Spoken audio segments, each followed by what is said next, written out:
इसके पहले वाली वीडियो में मैंने आपको नोटपैड का परिचय दिया और उसके फाइल टैब के बारे में बताया था, और आज के इस वीडियो में मैं आपको बताऊंगा नोटपैड में एडिट टैब के अंतर्गत आने वाले ऑप्शंस के बारे में, जिसमें आप जानेंगे अंडू ऑप्शन का उपयोग करना, कट, कॉपी और पेस्ट ऑप्शन का उपयोग करना, डिलीट ऑप्शन का उपयोग करना, फाइंड ऑप्शन का उपयोग करना, फाइंड नेक्स्ट ऑप्शन का उपयोग करना और रिप्लेस ऑप्शन का उपयोग करना, सेलेक्ट ऑल ऑप्शन का उपयोग करना और टाइम एंड डेट ऑप्शन का उपयोग करना। तो चलिए देखते हैं इन सभी ऑप्शंस के उपयोग। हमने यहाँ पर एक नोटपैड की विंडो ओपन कर रखी है। कंप्यूटर में नोटपैड को ओपन करने का जो तरीका है वह मैं आपको पिछले वीडियो में बता चुका हूँ, जिसका लिंक आपको आई बटन में मिल जाएगा। एडिट टैब के ऑप्शंस को समझने के लिए मैंने यहाँ पर कुछ मैटर लिखा हुआ है। आगे बढ़ने से पहले मैं आपको एक बार एडिट बटन पर क्लिक करके उसके मेन्यू के ऑप्शंस आपको यहाँ पर दिखा देता हूँ। मैं आपको यहाँ पर सभी ऑप्शंस को एक एक करके बताऊंगा, और जैसा कि आप यहाँ पर देख सकते हैं कि सभी ऑप्शंस के सामने उनकी शॉर्टकट कीज दी हुई हैं। आप इन शॉर्टकट की का उपयोग करके इस कमांड को यूज कर सकते हैं। चलिए आगे बढ़ते हैं। इस मेन्यू में सबसे पहला ऑप्शन है अंडू। अंडू का जो उपयोग है वह हम अपने पिछले काम को वापस लाने के लिए करते हैं। जैसे मैंने अभी यहाँ पर ये मैटर टाइप किया है और मैं यहाँ से कुछ सेक्शन को डिलीट कर रहा हूँ, तो मैं अंडू के द्वारा यहाँ पर इस लाइन को वापस ला सकता हूँ। अब मैं आपको करके दिखाता हूँ। उसके लिए मैं यहाँ पर अंडू की शॉर्टकट की Ctrl+Z को प्रेस करूंगा, तो आप देखेंगे कि जो मैटर है हमारा जो डिलीट हो गया था वह फिर से यहाँ पर वापस आ गया। या फिर हम अपने मेन्यू बार में एडिट बटन पर जाएंगे और यहाँ से अंडू प्रेस कर देंगे, तो आप देखेंगे कि पुराना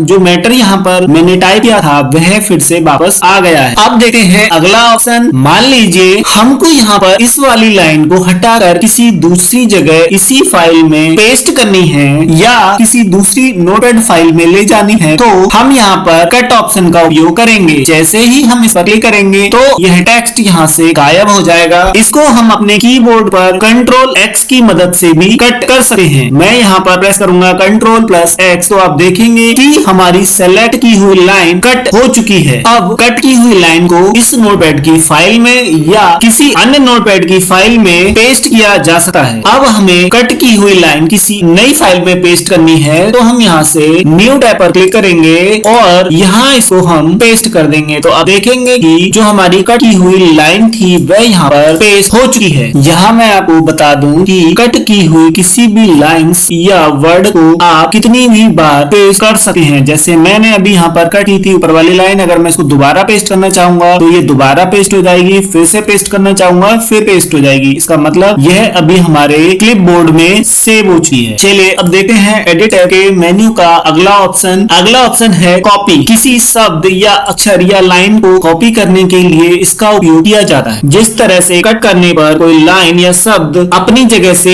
हट जाता है, इसके विपरीत कॉपी करने से वह अक्षर, वह शब्द और वह लाइन अपनी जगह से हटते नहीं हैं, वह जहां है वहीं बने रहते हैं और हम उन्हें उसी नोटपैड फाइल में या किसी अन्य नोटपैड फाइल में भी पेस्ट कर सकते हैं। मतलब उसको हम किसी और जगह भी पेस्ट कर सकते हैं। अब मैं इस वाली लाइन में से सिर्फ इतनी लाइन को कॉपी करूंगा और इसी फाइल में नीचे पेस्ट करना चाहता हूं, तो उसके लिए मैं that I appeared for certificate को सेलेक्ट करेंगे, फिर कॉपी करने की शॉर्टकट की Ctrl+C को प्रेस करेंगे या फिर एडिट टैब के मेन्यू में कॉपी ऑप्शन पर क्लिक करेंगे। हमने जो लाइन सेलेक्ट की थी वह कॉपी हो गई है। अब हम इस लाइन को जहां पेस्ट करना चाहते हैं वहां जाकर पेस्ट करने के लिए Ctrl+B प्रेस करेंगे, तो आप देखेंगे that I appeared for certificate paste हो चुका है। यहाँ मैं आपको एक बार फिर बता दूं, कट या कॉपी किए गए टेक्स्ट को उसी फाइल में या किसी अन्य फाइल में कितनी भी बार पेस्ट किया जा सकता है। जैसे मैं इसको फिर से पेस्ट कर रहा हूँ। अब हम आपको बताते हैं एडिट टैब के अगले ऑप्शन फाइंड के बारे में। मान लीजिए हमारी नोटपैड फाइल बहुत बड़ी है और हमें जानना है कि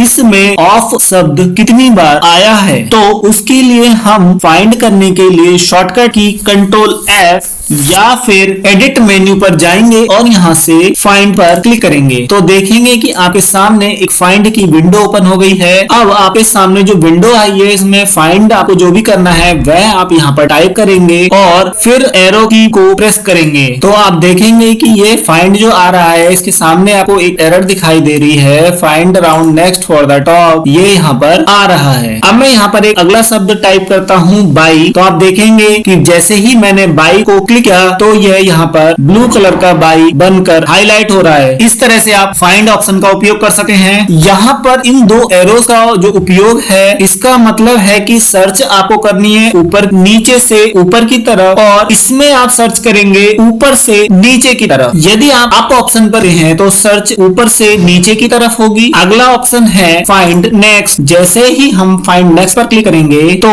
जहां जहां पर बाई था वह दूसरी जगह पर पहुंच जाएगा। फिर से हम फाइंड नेक्स्ट पर क्लिक करेंगे तो आप देखेंगे कि पहले वाले बाई पर आ गया है। फिर क्लिक करेंगे तो यह फाइंड बाई पर फिर से आ गया। एडिट टैब में अगला ऑप्शन है आपका रिप्लेस का। इसको हम शॉर्टकट की मदद से या फिर एडिट में जाकर भी कर सकते हैं। रिप्लेस का मतलब है अगर आपको कोई भी टेक्स्ट रिप्लेस करना है, जैसे मुझे यहाँ बाई को रिप्लेस करना है नित्या से, तो मैं इसको रिप्लेस करूंगा तो जहां पर बाई होगा वहां पर नित्या आ जाएगा। फिर से रिप्लेस करूंगा तो ये इसने error they the can not find by, का मतलब है कि हमारा जो बाई था उसकी जगह इसने यहाँ पर नित्या कर दिया। एडिट टैब का अगला ऑप्शन है गो टू। यदि हमें जिस लाइन पर जाना होगा हम यहाँ उस लाइन को टाइप कर देंगे और गो टू को प्रेस कर देंगे। जैसे यहाँ पर अभी हमारी लाइन नंबर 1 सेलेक्ट है, अब मैं लाइन नंबर 2 को सेलेक्ट करूंगा और गो टू कर दूंगा तो हमारा कर्सर यहाँ पर सेकंड लाइन में ब्लिंक हो रहा है। ऐसे ही अगर हम 6th लाइन पर जाना चाहते हैं तो हम 6 टाइप करेंगे और आप देखेंगे कि हमारा कर्सर यहाँ पर ब्लिंक करने लगा है। एडिट टैब में अगला ऑप्शन है सेलेक्ट ऑल, जिसको हम अपने कीबोर्ड से कंट्रोल ए की मदद से भी सेलेक्ट ऑल कर सकते हैं और एडिट की मदद से भी सेलेक्ट ऑल कर सकते हैं जब हमें कोई भी डाटा यहाँ पर पूरा का पूरा सेलेक्ट करना हो। अगला ऑप्शन है डेट एंड टाइम। अगर हमें अपनी फाइल में कहीं पर डेट एंड टाइम लाना है तो जैसे ही हम प्रेस करेंगे तो डेट एंड टाइम आ जाएगा। आज की वीडियो में बस इतना ही। अगला ऑप्शन मैं आपको नोटपैड की अगली वीडियो में बताऊंगा।